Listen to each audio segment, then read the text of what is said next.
A AviLive da AgroSéries Multimix já está de volta, diretamente do Salão Internacional da Avicultura e da Suinocultura. Muito obrigada pela sua companhia. Para dizer o que você está achando de todas as nossas entrevistas, basta enviar o seu comentário para o QR Code que vai aparecer agora na sua tela. Envie o seu comentário, diz pra gente o que você está achando, mande as suas sugestões, tá bom? Participa aqui conosco.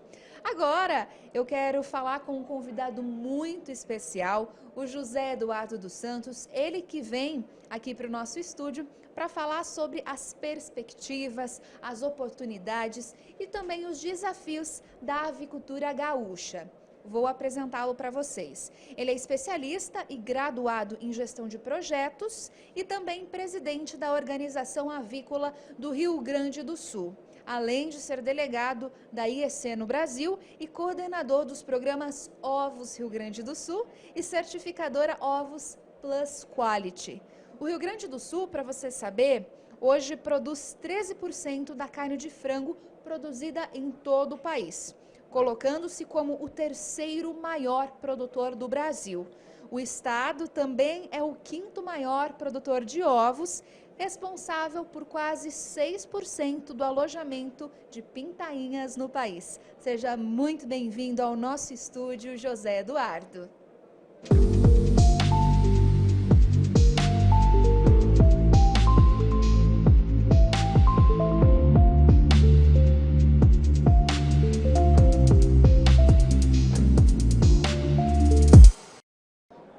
Agora sim, seja muito bem-vindo à nossa AviLive, Eduardo. Muito obrigado e é uma honra poder trazer aqui informações do Rio Grande do Sul, em pleno CIAVES, né, um evento aí que tem se tornado o marco da avicultura e da suinocultura e da proteína animal também, porque vemos outras proteínas também cada vez mais se aproximando e precisamos de eventos como esse para mostrar a nossa força na produção de alimentos para garantir aí o abastecimento do Brasil e do mundo.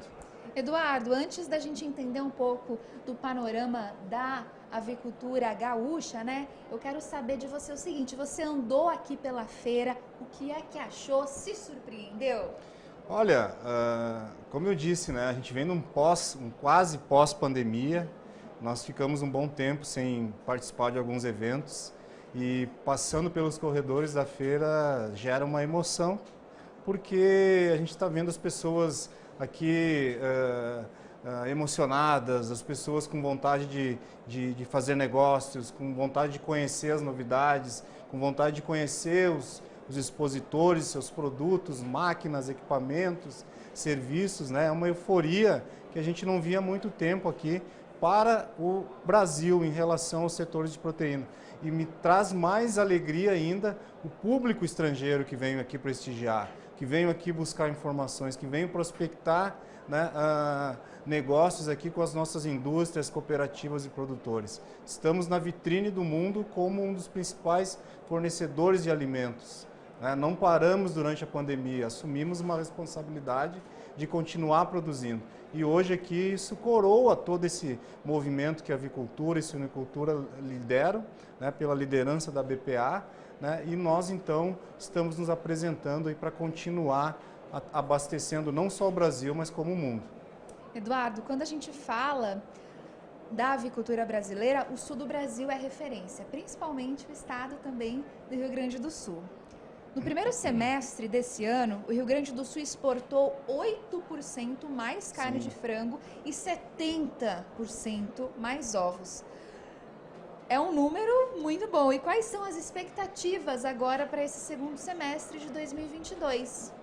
Esses índices, né, nos trazem a certeza que nós estamos no caminho certo que eu comentei anteriormente, né, de nos tornarmos aí a grande referência em produção e fornecimento de alimentos para o Brasil e para o mundo.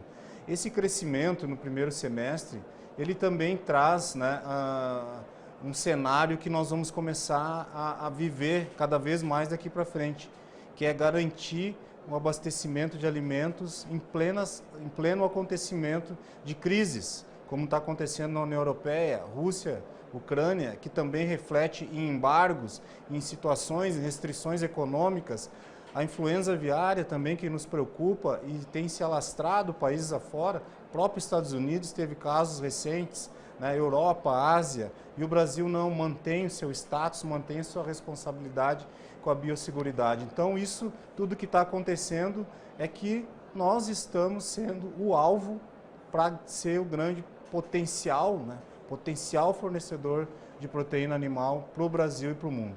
Eu comentava há pouco, inclusive, com o Ricardo Santin, Sim, nossa que liderança. boa parte, né, dos visitantes de outros países, eles estão aqui no CIAVES hoje e eles querem entender justamente essa questão. O que é que o Brasil na avicultura tem feito para garantir, né, que essa doença não chegue aqui? Eles querem entender e a gente tem um dos maiores protocolos de biosseguridade do mundo.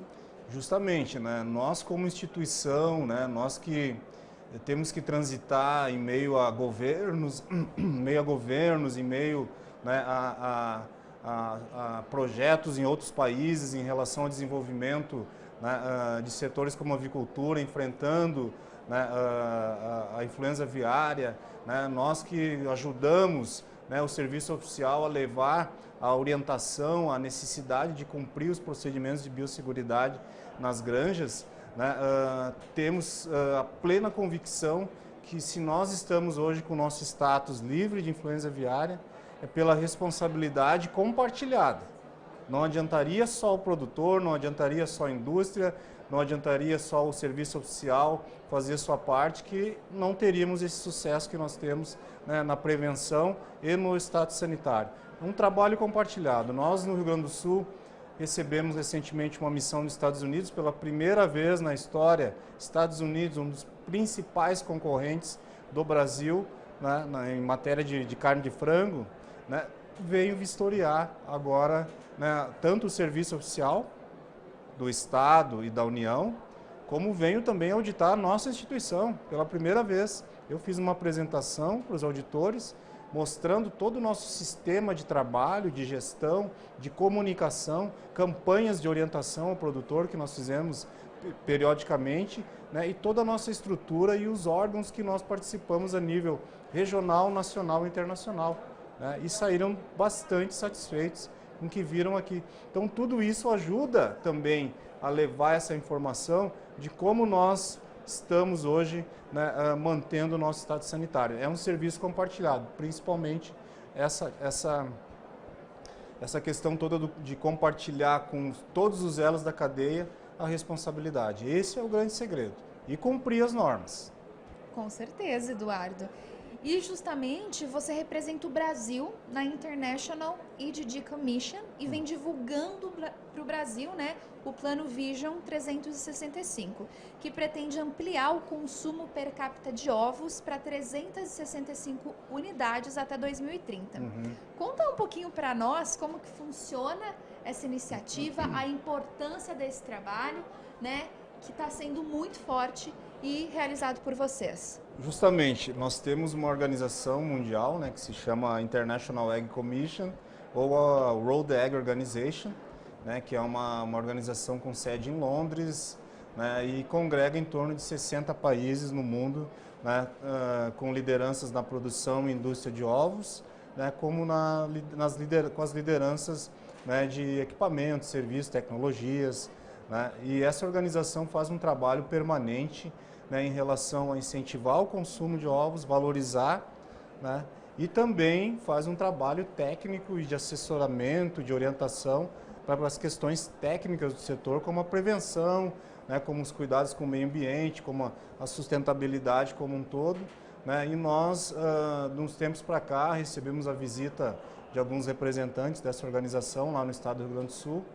Participamos dessa conferência como convidados nas primeiras sessões que tiveram e hoje a gente faz parte, agora estou indo para a Holanda na próxima conferência, apresentar o nosso trabalho, né, nas sessões que tem lá de conferência. E eles lançaram um projeto recentemente chamado Vision 365, que é trabalhar para que o consumo médio mundial de ovos nos próximos 10 anos chegue a 365 ovos per capita.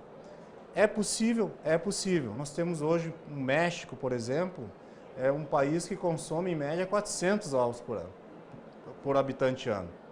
Então é possível, né? Nós temos Japão, que consome em torno de 300 ovos. Temos o Brasil hoje, que pulou de um patamar de 140 a nível nacional para 257. O estado do Rio Grande do Sul, com todo o trabalho contínuo de ações de promoção, incentivo ao consumo de ovos e também todo um trabalho técnico paralelo, né? Chegamos aí a um patamar em 2020 de 265 ovos per capita ano.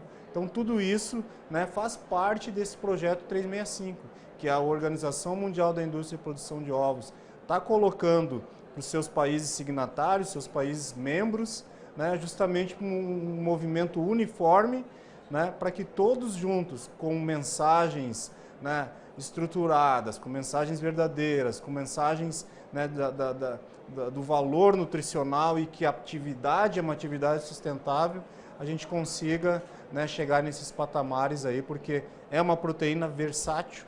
Nós vimos isso no início da pandemia, lá no Rio Grande do Sul.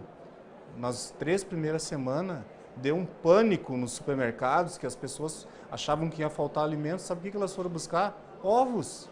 Né? Eu fui no supermercado ver pessoalmente as prateleiras vazias, né? De tanto que as pessoas ficaram preocupadas. Não, vamos buscar um alimento rico em nutrientes, vitaminas, um alimento que é versátil, que desse alimento eu posso fazer muitos outros.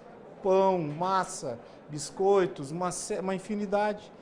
Então veja bem como é um alimento que realmente precisa ter o seu lugar ao sol, como a gente fala, né? Isso é uma proteína alternativa, mas que tem um consumo, né, nessa faixa de 365 ovos por habitante ano, né, que vai garantir, né, toda a parte nutricional, né, para alimentar as pessoas de várias idades. Ainda falando, né, da Egg Commission, hoje a OMS indica o consumo aí per capita de um ovo por dia.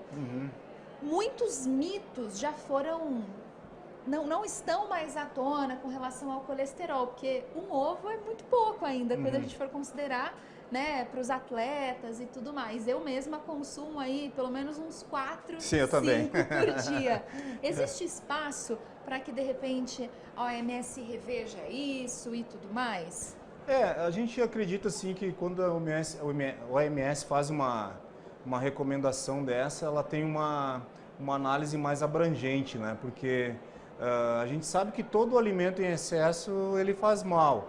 E faz mal também se a pessoa não tem uma condição de saúde, né, que ela comporte, né, consumir aquele nível de alimentos. Então, acredito que essa recomendação ela considera esses fatores. Mas para a grande massa, hoje, para a grande população, né, hoje as pessoas se preocupando cada vez mais numa vida saudável, né, numa longevidade que há pouco tempo aumentou, foi divulgada aí por organismo de saúde também, né, acredito que isso, né, seja uma recomendação mínima, né, mínima de consumir um ovo por dia, porque eu conheço muitas pessoas que consomem 2, 3, 4, alguns colegas de academia até 12, 15, sim, né? Sim. Então, eu 5. Eu 4, eu sou moderado também. Mas, então, assim, eu vejo que é uma recomendação mínima, né? Para preservar aquelas pessoas que têm uma condição de saúde, né? Não estão, né, em condições de absorver uma carga de alimentos, né? Então, a OMS com a sua responsabilidade, mas eu acredito sim que é uma recomendação mínima. Pode rever? Pode rever.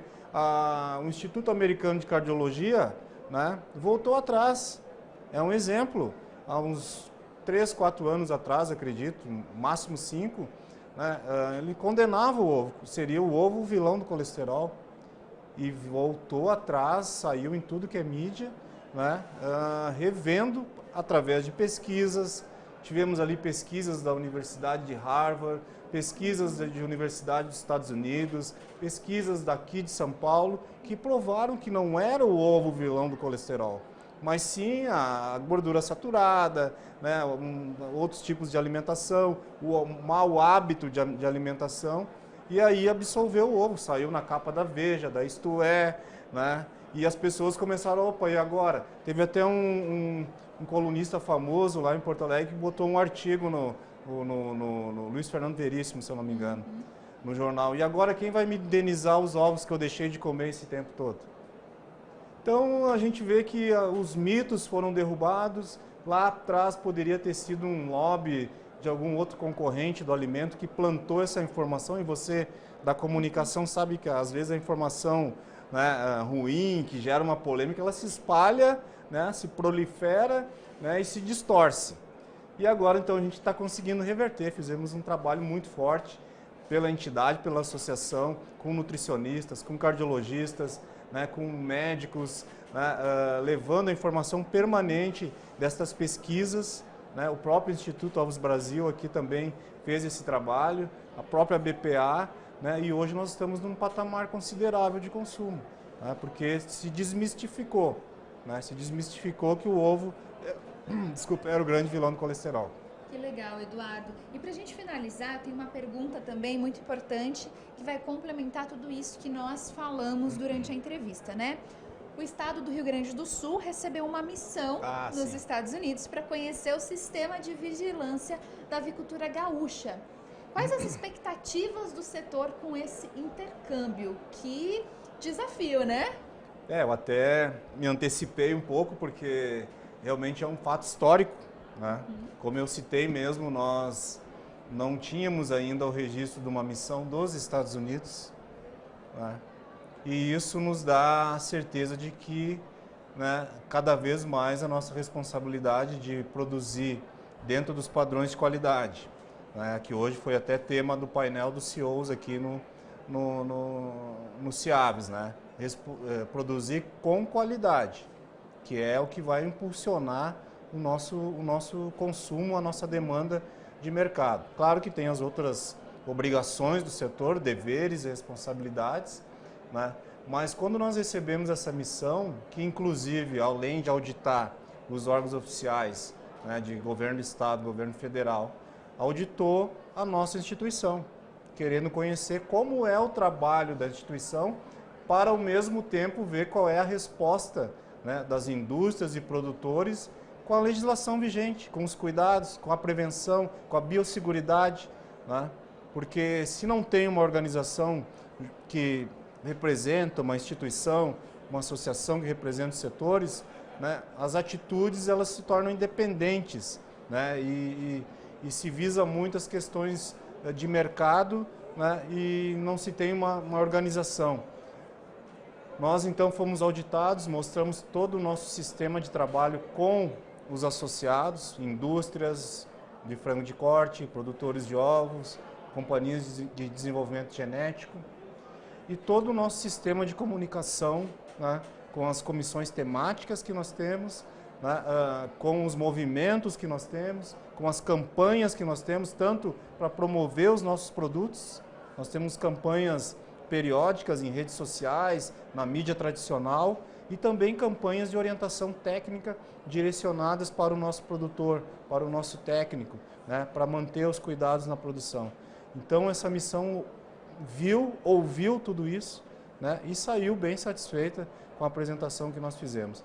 E eu vejo isso como, né, uma possibilidade, né, do Brasil, né, atender as demandas do país americano, né, que tem a sua abrangência em avicultura, mas também vê o cenário mundial com uma série, né, de movimentações que às vezes podem prejudicar, né, a produção de um país, né, e estão vendo que o Brasil, né, é um grande fornecedor e pode atender as demandas dos Estados Unidos também futuramente. Eduardo, muito obrigada pela sua participação aqui na AviLive. Foi um prazer conversar com você. Que poço de conhecimento, de verdade. Muito obrigada. Eu que agradeço, nós estamos sempre à disposição, né, representando a avicultura de corte, a avicultura da indústria de produção de ovos, material genético e portas abertas lá no Rio Grande do Sul para receber aí visitantes, né, que queiram conhecer aí a nossa instituição. E saiba que também aqui na AgroSéries você sempre estará em casa. Conte com a gente. A AgroSéries é um grande parceiro. A AgroSéries é um grande parceiro, não poderia deixar de registrar, um grande parceiro dos nossos eventos, dos nossos projetos, né? Está ao lado do produtor e da indústria. Com certeza, Eduardo. Muito obrigada e até mais. Obrigado e até mais. Daqui a pouquinho a gente volta com a AviLive. Não saia daí!